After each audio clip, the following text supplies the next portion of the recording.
Assalamualaikum warahmatullahi wabarakatuh. Perkenalkan, nama saya Hendra Firda Hermawan. Saya dari Fakultas Tadris Umum, Prodi TIPS. Nah, di sini saya akan mempresentasikan tentang peta imajinasi yang berjudul peranan psikologi dalam pengembangan sikap positif belajar peserta didik. Nah, yang pertama yaitu ada pengertian sikap belajar peserta didik. Nah, sikap seseorang itu adalah memiliki pernyamanan sebelum bertindak. Tujuan seseorang untuk menggunakan kendali atas suatu keadaan atau kendali atas bagaimana mereka akan menanggapinya adalah cara lain untuk mengkonseptualisasikan sikap. Nah, sikap belajar ini kecenderungan perilaku terhadap kegiatan belajar. Nah, sikap ini mencerminkan kesiapan peserta didik dalam menghadapi proses pembelajaran.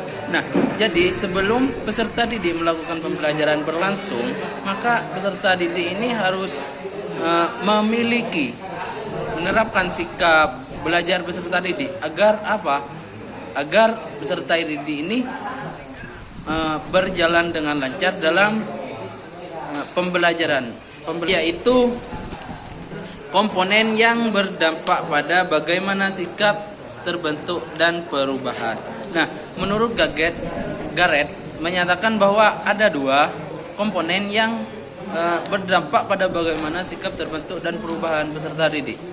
Nah, yang pertama ada unsur-unsur psikologis. Nah, unsur-unsur psikologis ini yang berperan menyebabkan atau mengubah perilaku seseorang meliputi motivasi, kebutuhan, emosi, kekuatan, dan juga penalaran.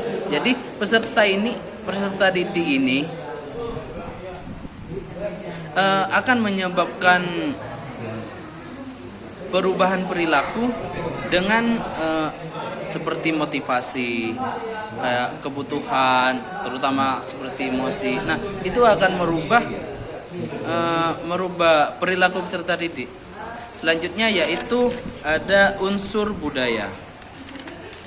Nah, unsur budaya lain yang berpengaruh besar terhadap perilaku masyarakat antara lain lingkungan, keluarga, status sosial, dan juga pendidikan. Jadi peserta didik ini unsur-unsur budaya ini sangat terpengaruh kepada peserta didik. Misalkan seperti keluarga ini sangat terpengaruh peserta didik. Di dalam masyarakat seperti di pendidikan itu sangat terpengaruh kepada peserta didik. Selanjutnya yaitu ada komponen sikap belajar peserta didik. Nah, di sini ada 3. Yang pertama ada komponen kognitif, yang kedua ada komponen efektif, dan yang terakhir yaitu ada komponen perilaku. Nah, yang pertama komponen kognitif. Nah, jadi komponen kognitif ini berkaitan dengan apa yang diketahui atau diyakini oleh peserta didik. Nah, contohnya seperti peserta didik ini berpikir bahwa belajar itu penting atau percaya bahwa rajin belajar itu bisa membuatnya sukses. Jadi itu termasuk komponen kognitif. Selanjutnya yaitu komponen efektif. Nah, komponen efektif ini berkaitan dengan perasaan atau emosi terhadap sesuatu. Nah, contohnya ini misalkan seseorang suka atau tidak suka belajar. Misalkan ada orang suka belajar maupun tidak, nah senang ataupun bosan dalam belajar itu saat mengikuti pelajaran itu. Nah, itu tergantung emosi kita, tergantung mood kita. Jadi itu termasuk komponen efektif. Selanjutnya yaitu komponen perilaku. Nah, komponen perilaku ini bagaimana kesiapan atau kecenderungan untuk bertindak berdasarkan pikiran dan perasaan tadi. Nah, contohnya karena peserta didik percaya belajar itu penting dan merasa senang saat belajar, maka peserta didik ini akan rajin mengerjakan tugas dan bisa aktif di kelas. Contohnya misalkan peserta didik ini meyakini bahwa dengan percaya belajar itu penting dan juga mempunyai kesenangan dalam belajar.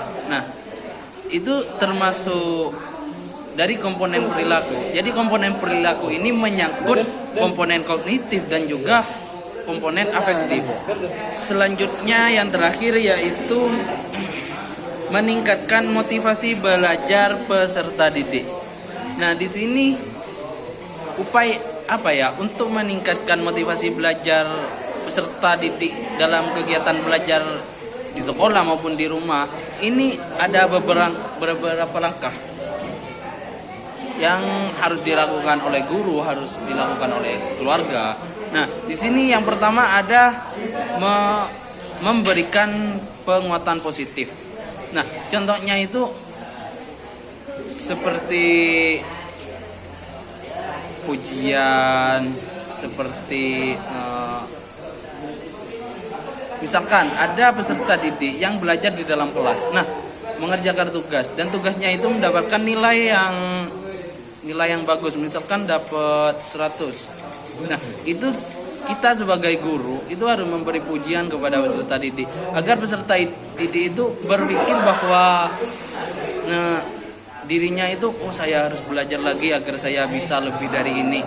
Saya harus bisa membanggakan guru saya dan juga orang tua saya. Nah, itu bisa menjadi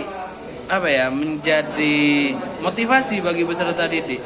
Selanjutnya yang kedua yaitu menyesuaikan gaya belajar dengan karakter siswa. Nah, karena di dalam sekolah itu tidak semuanya karakter siswa itu sama. Jadi karakter siswa itu berbeda-beda. Misalkan di dalam kelas nih, ada yang berkarakter A, ada juga yang berkarakter B, ada yang berkarakter C. Jadi kita sebagai guru itu harus memahami karakter masing-masing. Misalkan kita memberikan misalkan ada peserta didik yang berkarakter A. Pak, kita sebagai guru itu memberikan karakter C sebagai peserta didik yang berkarakter A itu kan merasa tidak nyaman. Jadi bagaimana sekiranya kita menyesuaikan dengan karakter peserta didik masing-masing. Nah, selanjutnya yang ketiga yaitu menciptakan lingkungan belajar yang menyenangkan. Nah, di mana kita di dalam kelas itu kita kan ada seperti guru yang mengajar. Ada yang membosankan, ada yang menyenangkan, ada yang biasa saja. Jadi kita sebagai guru itu bagaimana sekiranya kita membuat di dalam lingkungan itu menjadi menyenangkan agar peserta didik itu merasa nyaman, merasa tidak bosan, merasa tidak terganggu. Misalkan ada seperti guru mengajak belajar di luar, di tempat wisata. Nah, itu akan membuat peserta didik semakin senang kan. Jadi itu peserta didik bisa meningkatkan kualitas belajarnya. Selanjutnya yaitu memberi ulangan terhadap siswa. Nah, apabila kita mengadakan ulangan baik sebulan sekali maupun 2 bulan sekali, seminggu nah itu dapat mempertahankan pengetahuan siswa. Apabila kita mengajar, minggu ini kita membahas tentang ini. Nah, minggu depan kita apabila tidak memberikan ulangan, maka minggu depan peserta didik itu akan lupa. Jadi peserta didik akan memikirkan hal kedepannya, tidak memikirkan yang sudah dilewati. Nah, jadi itu pemberi ulangan terhadap siswa itu sangat penting agar dapat menetapkan pengetahuan pengingatan siswa. Nah, yang terakhir yaitu memberi pendekatan terhadap siswa. Nah, kita sebagai guru itu bagaimana sekiranya kita memberi pendekatan diri kepada siswa agar siswa itu tidak merasa tidak nyaman. Misalkan di dalam kelas ada guru yang sama peserta didiknya tidak dekat. Nah, maka siswa itu akan merasa canggung. Dan sebaliknya, apabila guru terlalu dekat kepada peserta didik, maka peserta didik akan seenaknya kepada guru. Jadi bagaimana sekiranya guru itu bisa mengimbangin antara baik dan juga tidak baik. Bagaimana sekiranya ngambil tengah-tengah agar peserta peserta didik merasa tidak canggung, agar peserta didik merasa tidak kurang ajar. Nah, jadi kita sebagai guru, bagaimana kita harus memberi pendekatan diri kepada siswa agar siswa merasa nyaman. Dan sebalik, apabila guru memberi pendekatan diri kepada siswanya, itu hal yang tidak masuk akal, misalkan seperti kebawa perasaan, maka itu juga tidak baik kepada peserta didik. Nah, mungkin hanya ini yang bisa saya sampaikan, yang bisa saya presentasikan. Kurang lebihnya apabila ada salah, mohon maaf sebesar-besarnya. Assalamualaikum warahmatullahi wabarakatuh.